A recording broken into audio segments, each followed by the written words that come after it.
Assalamualaikum warahmatullahi wabarakatuh. Berjumpa lagi dengan Pak Sanaji ya, di video pembelajaran Pak Sanaji dengan channel Sanaji Aji ya. Semoga anak-anak tetap sehat dan semangat.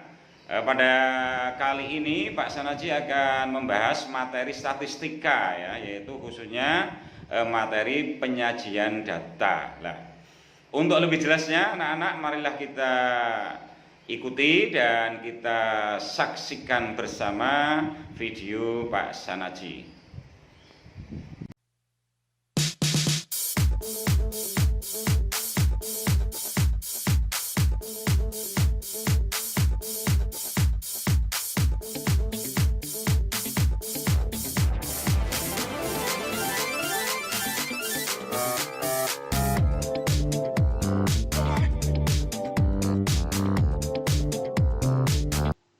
Assalamualaikum warahmatullahi wabarakatuh. Berjumpa lagi anak-anak dengan Pak Sanaji ya di channel Sanaji Aji. Semoga anak-anak selalu dalam kondisi sehat dan tetap semangat pada hari ini. Pada kesempatan kali ini Pak Sanaji akan membahas materi statistika ya, yaitu dengan materi pokok adalah penyajian data bagian 1. Berarti kalau ada bagian 1 berarti ada bagian kedua, yaitu anak-anak harus selalu mengikuti video Pak Sanaji ya dengan cara subscribe, like dan share kepada temannya agar anak-anak bisa selalu mengikuti video Pak Sanaji ya. Anak-anak, kemudian kita masuk ke pembahasan anak. Nah ini penyajian data yang pertama yaitu diagram batang ya. Diagram batang yaitu penyajian data dengan menggunakan gambar yang berbentuk batang atau kotak. Nah, ini disebut dengan diagram batang.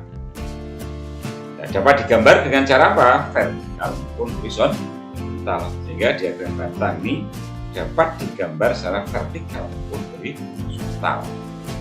Vertikal itu tegak ya, sehingga nanti kalau vertikal itu batangnya ada di sebelah kanan. Kemudian kalau horizontal, nah ini berarti nanti batangnya ada di atas. Di atas ya, yaitu di atas garis mendatar. Oke, contohnya kita lihat anak-anak, tabel di bawah menunjukkan jumlah siswa bermasalah pada suatu sekolah. Nah ini diagram batang namanya ya. Ini data siswa, yang ini jumlah siswa ini 0, 5, 10, 15, 20. Kemudian batangnya ini yang perlu anak-anak cermati adalah jarak antar batang. Jaraknya harus sama ini. Kemudian apa? Lebar batangnya juga harus sama. Nah ini sama. Tapi kalau tingginya tergantung dari frekuensinya. Ini mulai dari tahun 2017, 2018, 2019, 2020. Pertanyaannya bagaimana? Tentukan jumlah siswa yang bermasalah dari tahun 2017 sampai tahun 2020. Tinggal kita jumlahkan aja anak-anak ya. Mudah sekali. Nah, jumlah siswa yang bermasalah dari tahun 2017 sampai dengan tahun 2020 adalah, kita jumlah ini 10 kan, tambah 15, tambah 12, tambah 8.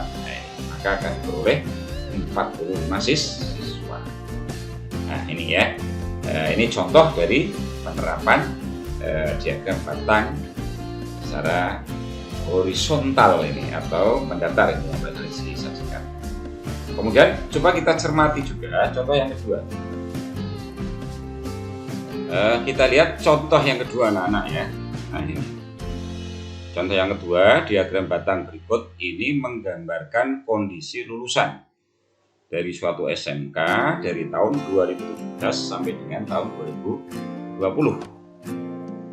Banyak lulusan yang tidak menganggur selama tahun 2017 sampai dengan tahun 2020 adalah, nah, kita lihat dulu data lulusannya ya.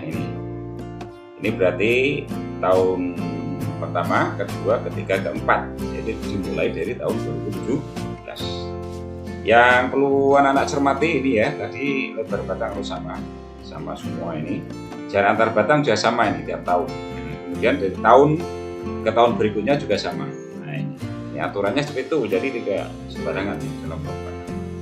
Nah, batang yang pertama ini menunjukkan anak yang bekerja. Batang yang kedua adalah melakukan. Batang yang ketiga adalah menganggur. pertanyaannya adalah tidak menganggur. Berarti nanti anak-anak harus menjumlah antara banyaknya siswa tiap tahun yang bekerja dan melanjutkan. Oke, kita lihat coba. Nah, banyak lulusan yang tidak menganggur selama tahun 2017 sampai dengan tahun 2020 adalah, ini kita jumlahkan kan, 200 tambah 50 masuk. Ini tahun 2017. Tahun 2018 berapa? 175 tambah 80 masuk. Tahun 2019 ya.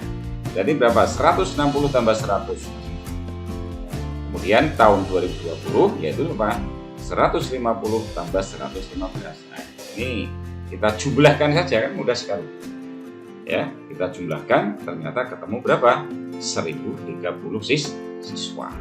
Jadi selama 4 tahun ini, mulai dari tahun 2011 sampai 2020, ini anak-anak yang bekerja dan melanjutkan di suatu SMK jumlahnya 1030 siswa. Mudah sekali anak-anak ya untuk diagram batang. Ya, untuk penyajiannya. Sekarang kita masuk ke berikutnya. Nah, ini yang kedua yaitu diagram lingkaran. Coba kita lihat permasalahannya ya. Nah, penyajian data dengan menggunakan gambar yang berbentuk daerah lingkaran disebut dengan diagram lingkaran. Nah, ini pengertian anak-anak ya. Kalau tadi bentuknya kotak dan batang, sekarang bentuknya lingkaran. Nah, daerah lingkaran dibagi ke dalam sektor-sektor atau juring-juring. Nah, kalau tadi kan batangnya bisa digambar secara vertikal atau horizontal, tapi kalau diagram lingkaran ini dibagi ke dalam sektor atau juring-juring lingkaran. Kita lihat soal-soalnya. Contoh, nah, diagram berikut menunjukkan cara peserta didik suatu SMK kompetensi TKRO datang ke sekolah. Nah, ini kompetensi TKRO ya. Jika jumlah peserta didik 240, maka banyak peserta didik yang datang ke sekolah dengan bersepeda adalah. Nah, kita lihat tabelnya ya. Nah, ini anak-anak disajikan dalam bentuk apa ini? Diagram lingkaran ya. Diagram lingkaran ini sehingga apa ini? Ini 45, 72, 183 sepeda. Pertanyaannya adalah banyak peserta didik yang datang ke sekolah dengan bersepeda. Berarti hitung. Cara ngitungnya bagaimana? Gampang. Ini arahnya searah dengan arah jarum jam ya. Jalan kaki ini berarti yang 183 ini ya. Kemudian sepeda, nah ini yang belum diketahui ya besar sudutnya. Kemudian naik bis ini 72. Kemudian motor ini ada 45. Nah, ini kalau dijumlah karena dalam satu lingkaran ini berarti ada 360 derajat. Oke, sekarang kita lihat anak-anak ya. Yang ditanyakan bersepeda berarti ini. Caranya bagaimana untuk mencari sudut yang bersepeda? Gampang ya. Yaitu ini 360 ini dikurangi 72 dikurangi 45 dikurangi 180. Nah, ini untuk mencari sudut yang bersepeda. Nah, sehingga ketemu berapa? 60. Nah, dari berapanya ini? Dari satu lingkaran penuh. 60 dari satu lingkaran penuh. Satu lingkaran penuh berarti berapa? 360. Nah, terus dikalikan apa? Jumlah seluruh siswa. Nah, sehingga ini kita hitung dulu ya. Kita hitung dulu, dikalikan jumlah seluruh siswa berarti ketemu berapa tadi? Ini 60 dibagi satu putaran, 360 dikalikan 240. Nah, sehingga ketemu 40 peserta di gampang anak-anak ya. Ini 60 dibagi 360 ki corek, nilai corek. 6 bagi 36. Berapa? 1 per berapa? 1/6. 1/6 dari 240, maka akan diperoleh 40. 40 kali 6 kan. 40 kali 6 itu kan 240. Nah, ini jika membaca apa? Diagram lingkaran. Jadi nanti untuk mencari sudut yang belum diketahui dengan cara apa? Satu lingkaran penuh ini adalah 360, tinggal dikurangi sudut-sudut yang sudah diketahui. Cara menghitungnya searah dengan jarum jam ya, ya. Searah dengan jarum jam. Tapi kalau kaitannya dengan sudut negatif positif, ya ini lain lagi nanti ya, pembahasan yang lain. Nah ini jawabannya seperti ini anak-anak ya. Ini mudah sekali untuk diagram lingkaran. Jadi diagram batang lingkaran ini sangat mudah. Ya nanti anak-anak tinggal mencermati lagi di soal-soal yang lain.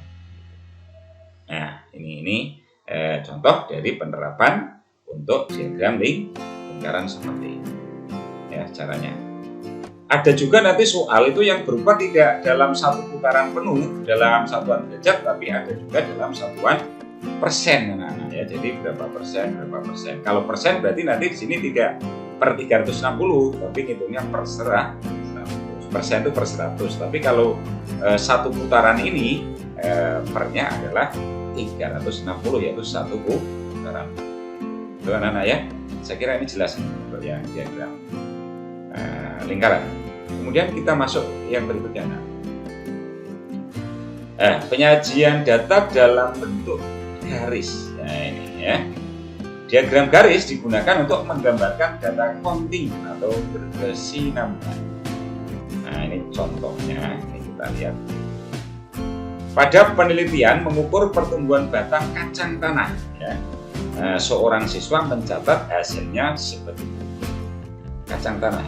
Nah ini yang baris pertama itu adalah umur dalam hari, kemudian yang baris kedua adalah panjang dalam senti.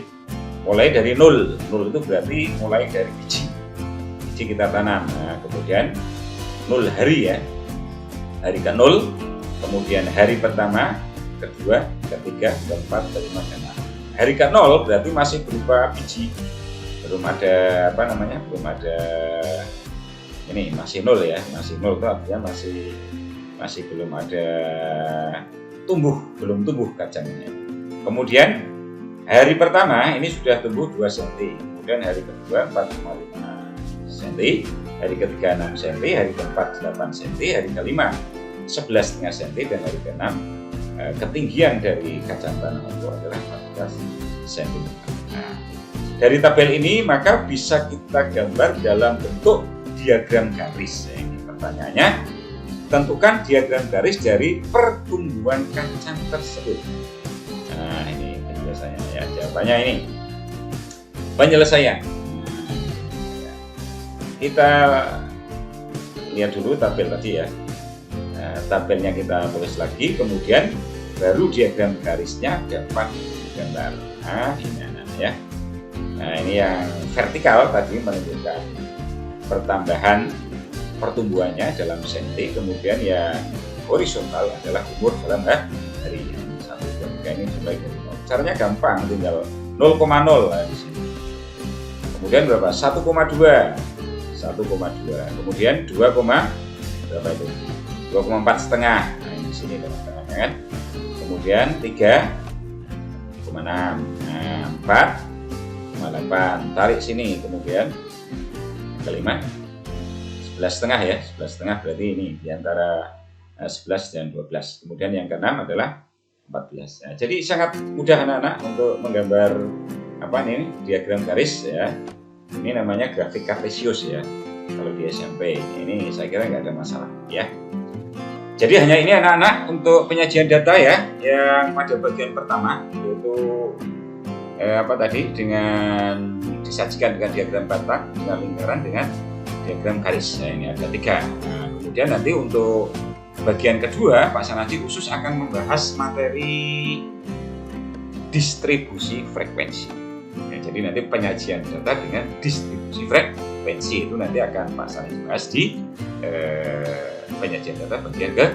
Sekali lagi anak-anak selalu ikuti terus video Pak Sanaji ya, dengan cara subscribe, like, dan share kepada teman-temannya ya, agar video Pak Sanaji ini betul-betul bermanfaat untuk anak-anak ya, sebagai bahan referensi untuk menyelesaikan masalah-masalah yang berkaitan dengan penyajian data. Anak-anak, Pak Sanaji minta maaf ya dari awal sampai akhir ya, jika dalam penyampaian Pak Sanaji ada salah ucap, baik menyebut angka maupun membaca kalimat ada yang salah. Sekali lagi Pak Sanaji minta maaf yang sebesar-besarnya. Dan saya akhiri, Assalamualaikum warahmatullahi wabarakatuh.